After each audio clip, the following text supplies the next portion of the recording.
So, Clash of Wills, Shiloh, 1862. We have the setup positions at the beginning of the game.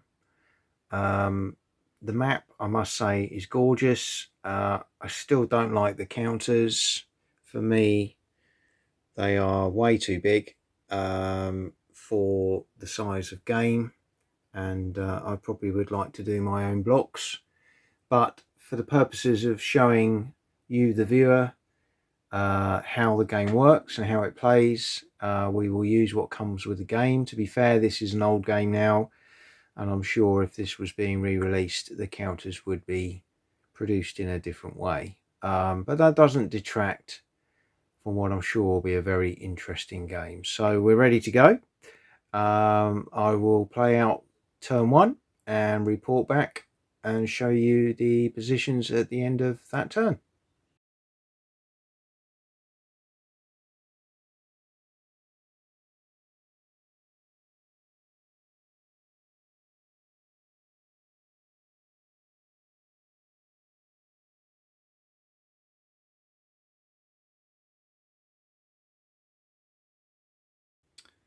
So the end of turn one, and lots happened already. The Confederates have burned all their cards, really thrown the kitchen sink into their early assaults with their surprise attacks. They launched two attacks, one into this area here, and the area here, the hill just outside Shiloh Church. They fired multiple artillery rounds in, very ineffective. They launched an attack with as many units as they could to maximise their dice, and within that they also used their surprise attack to get the bonuses. They managed to push the Union out with heavy losses and capture this hill area here. But this area here, although they inflicted a lot of losses, including a retreat, they took casualties and couldn't dislodge the Union off the hill. Which is going to make that a real tough nut to crack if the Union are able to reinforce it in future turns. However, the Union only had two dice. They rolled two sixes and decided to take two cards. So they now have a firepower, a fallback, and a retreat card. The Confederates now have none because they've burned through all their cards in the early part of the turn. So we move on to turn two. A lot of work for the Confederates to do, but let's see what happens.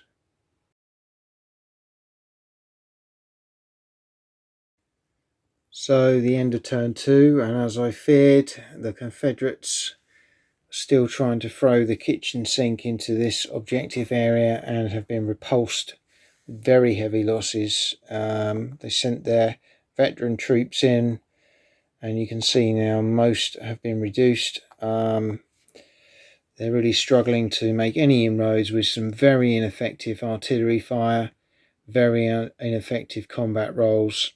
The Union repulsed them with heavy losses. The Union still haven't used any of their cards. They only rolled two fires this time. Confederates have no cards at all and rolled two fires also. So we move on to turn three.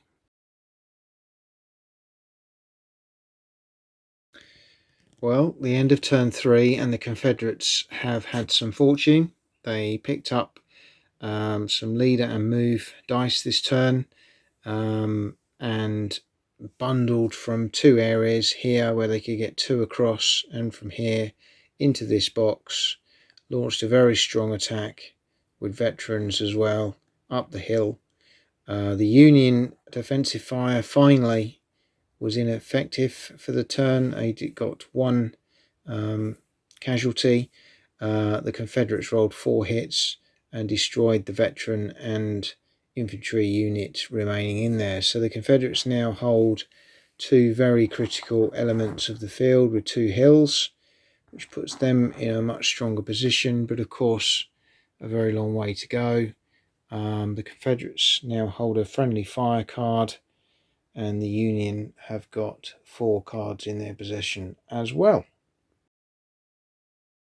Well, at the end of turn 4, the Union have decided to consolidate some of their troops and retreated through this area into this area here, defending some of Owl Creek, and also making sure that the Confederates can't flank around the Union forces on these hills, which of course are good retreat points.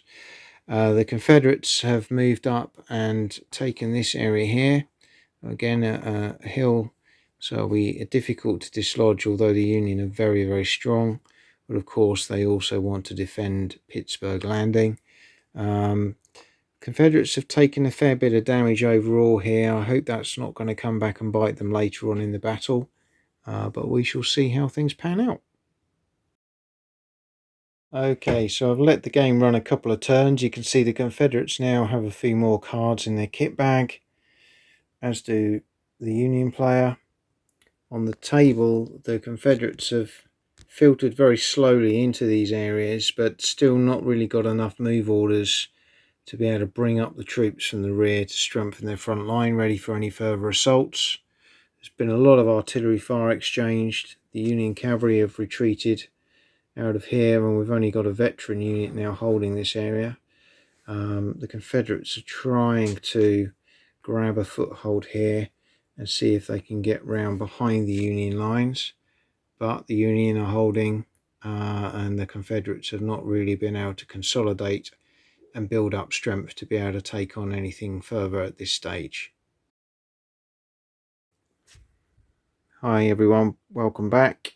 Just a couple more turns past. I just want to show you what's been happening. The Confederates have continued to maneuver up here, have dislodged. The Union now have these 3 hills under their control, but the Union launched a counter-offensive from the woods here across into this area, defeated one Confederate unit and have severely weakened the veteran unit. They're holding on to that objective now very thinly, and the Confederates are relying on a good roll next time to get some reinforcements rushed into that area. But that's as far as we have proceeded so far.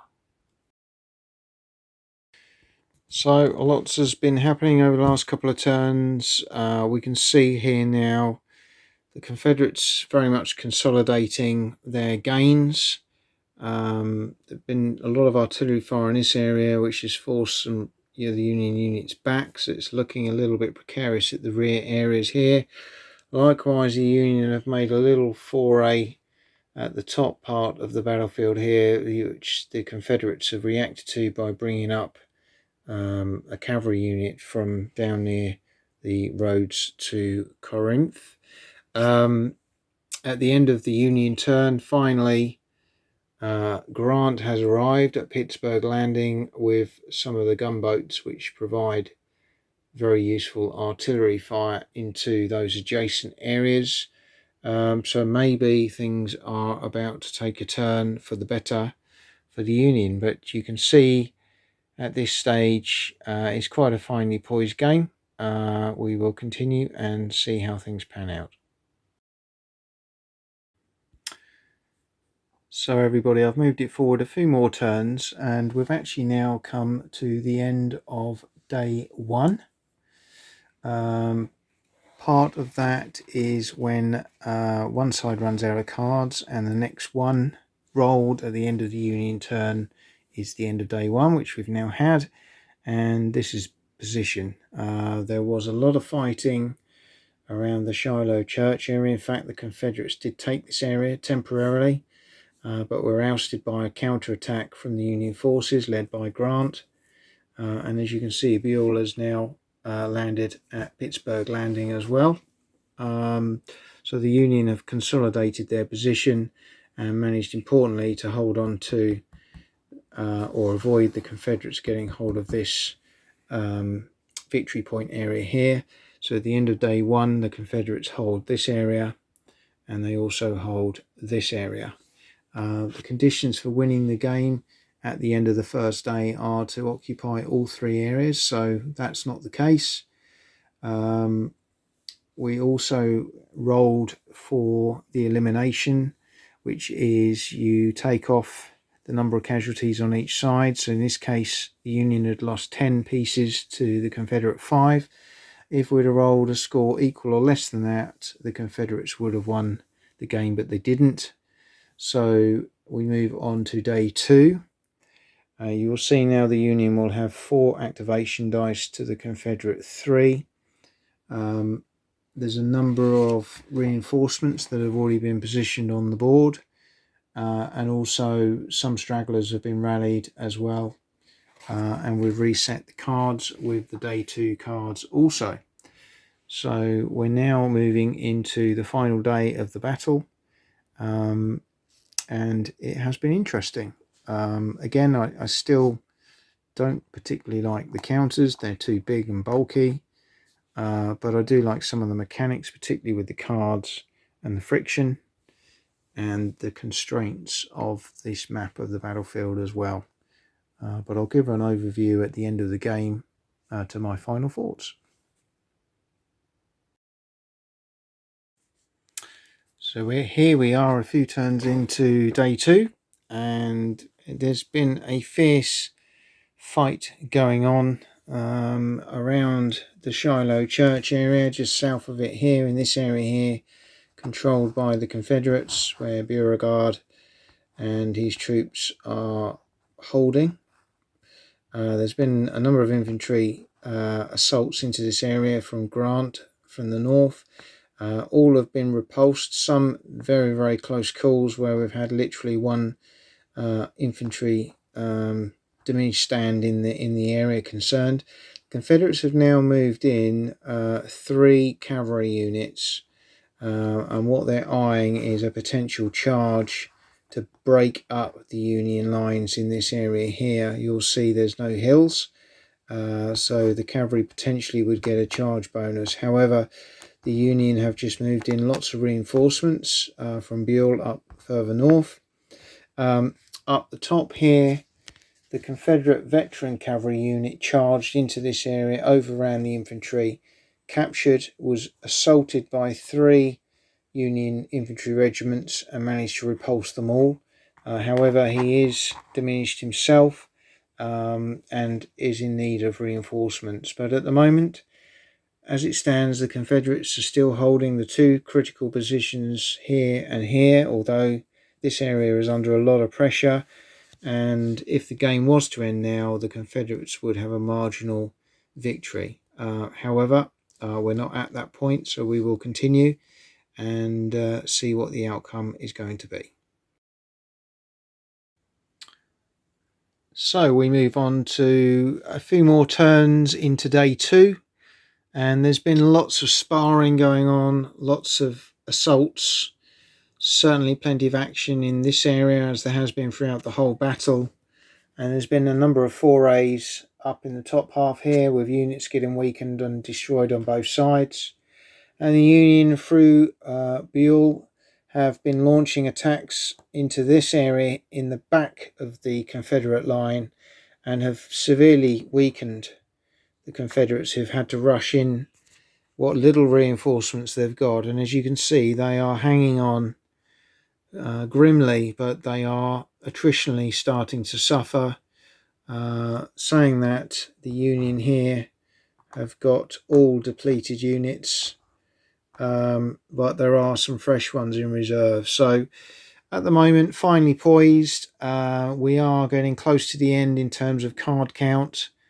Can the Confederates hold on to their 2 objectives to potentially take the victory, or will something else happen before the end of the game?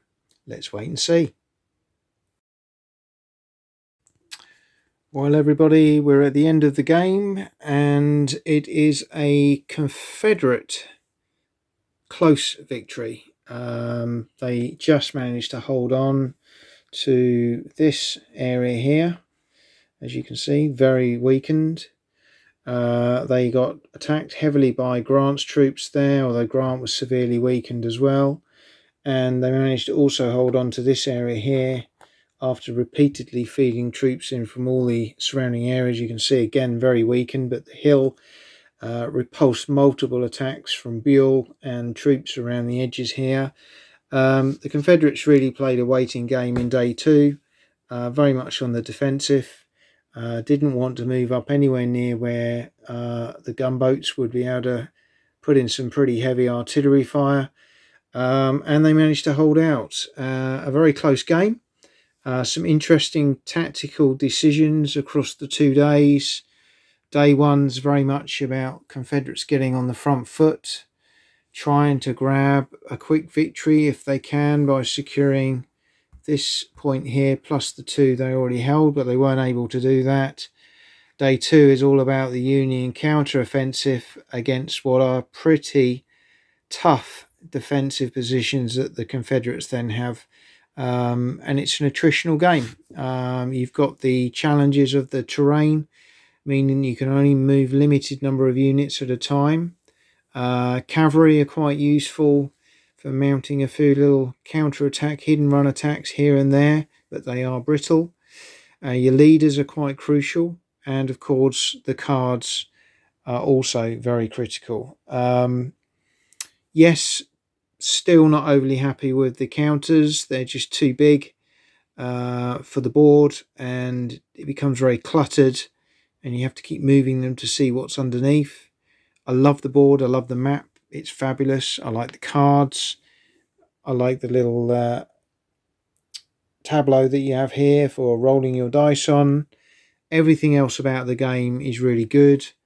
It's an introductory game, but it does certainly have a lot of challenge. A lot of things in there that you can do. And as you get into the game, you really start thinking about different things.